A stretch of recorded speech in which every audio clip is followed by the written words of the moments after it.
เดี๋ยวเราทุกคนด้วยนะครับวันนี้ก็มาอยู่กับรายการ BBY Feel Cool นะครับวันนี้ก็จะมาเล่นเกมCast of Can ครับจะเป็นยังไงไปดูกันเลยครับผมอย่าได้เก็บเงินก่อนเก็บตังค์ก่อนเก็บตังค์เก็บตังค์เก็บตังค์เก็บทองเป็นของนอกกายแล้วกูจะเก็บทำไมวะแคนก็ไม่มีเนี่ยก็ไม่ค่อยได้เล่นนะครับช่วงนี้เราก็เลยโดนเขาเตะออกไม่เลยมึงไม่เล่นในสัตว์จะเตะมึงออกเลยอีดอกนะครับก็ได้ยินเสียงโทรทัศน์เข้ามาหน่อยก็ต้องขออภัยทุกท่านด้วยนะครับแล้วเขาเรียกว่าอะไรวะอยู่หลังทีวีเนาะเดี๋ยวอะไรเกาะวะโอเคอันนี้ไม่บกครับมันยากขี้เกียจบกอันนี้น่าบกเนี่ยถ้ากูแพ้อายเลยนะกูยิ่งบุกโง่อยู่นี่ครับผมเป็นคนที่บุกโง่ครับกูจำได้สูตรนี้ฐานแบบนี้กูจำได้ครับปล่อยธนูลงโอเคครับก็เลยต้องกอบลินไปโอเคทางนี้โอเคครับเยี่ยมครับคำท้าพิสูจน์ผมนุ่มลื่นสลวยกล้าใส่หมวกกันน็อกแบบไม่กลัวผมรีบ ปล่อยลงครับผมใช้รีจอยสุดแห้งให้พัง2อันนี้ได้นะครับก็จะปล่อยน้ำยาลงเนาะโอเคบุกไม่บุกโง่แล้วไม่ใช่แป้วแน่ๆรีจอยต้องปกปิด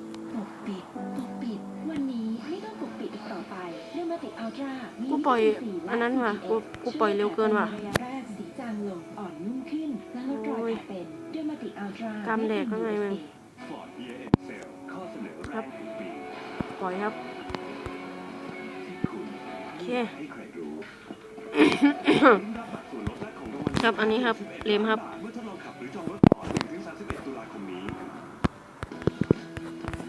อยากผิวเนียนสวยก็ต้องดูแลแล้ววงแขนล่ะดูแลหรือเปล่า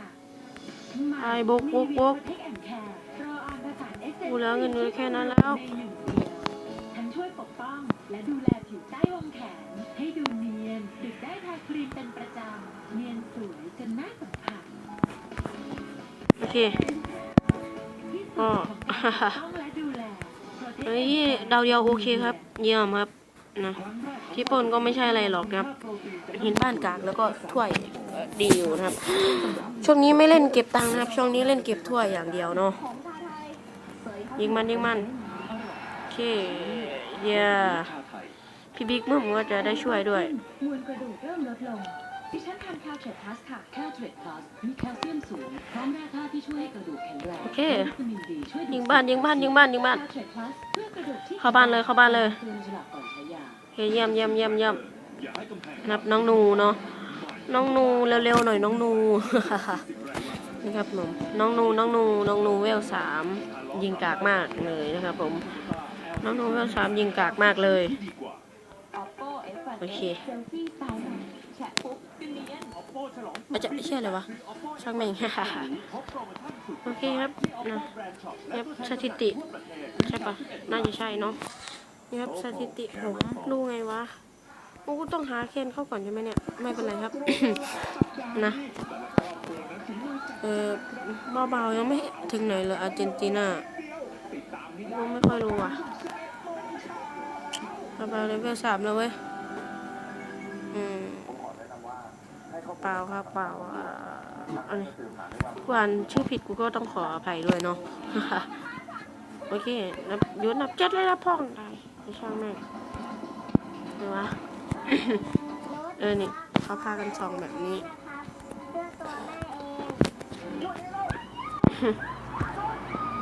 นี่ไงนี่ไง1372นะครับก็ตีบอลก็79ครั้ง อย่างที่บอกครับช่วงนี้ไม่ค่อยได้เล่นเนาะช่วงนี้ไม่ค่อยได้เล่นไม่ใช่ประมาณเจ้าขาปี2มึงมาหาพี่มึงเหรอมาหาพี่มึงเหรอพี่ไม่เคยมาเหรอครับเนาะนี่กูเข้าได้นะถ้ากูเข้าได้แม่งเจริญชิบหายเลยยิดเคยิดโดยักหน่อยครับดับ8เนาะเป็นไรแหละเพิ่ง4 นาทีเหรอโอเคอัดไป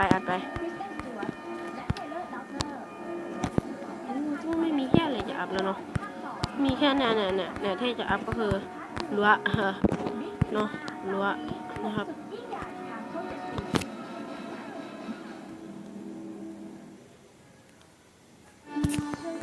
เพราะว่าอัพจะเต็มแล้วนะครับผมถ้ารั้วอัพเต็มแล้วกู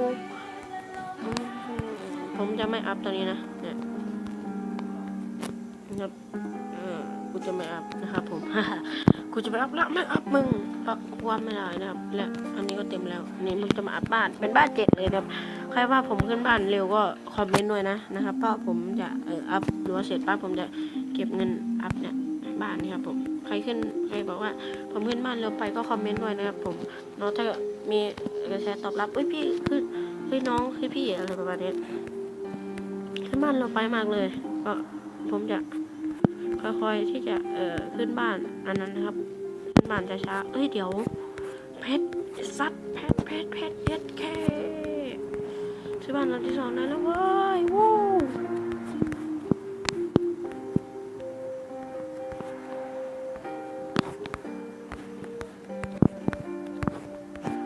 เดี๋ยว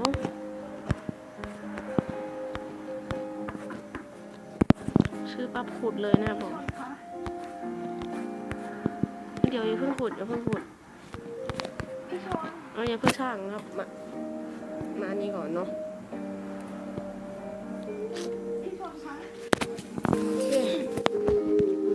มาสร้างตัวไปก่อนนะปั๊บเดี๋ยวกูไป19ใช่ป่าววะกูไป19ใช่ไหม18 19บวก8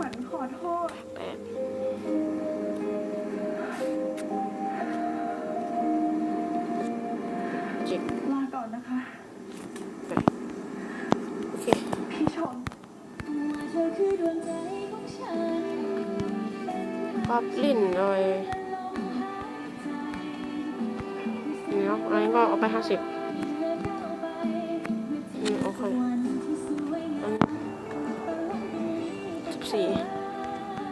14เหรอ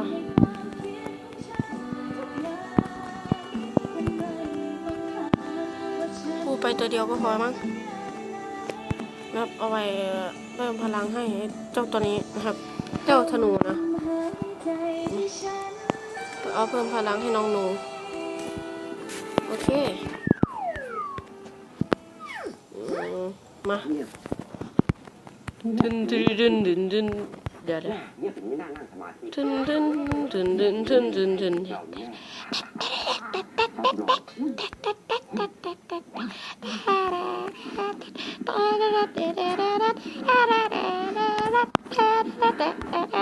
สร้างเลย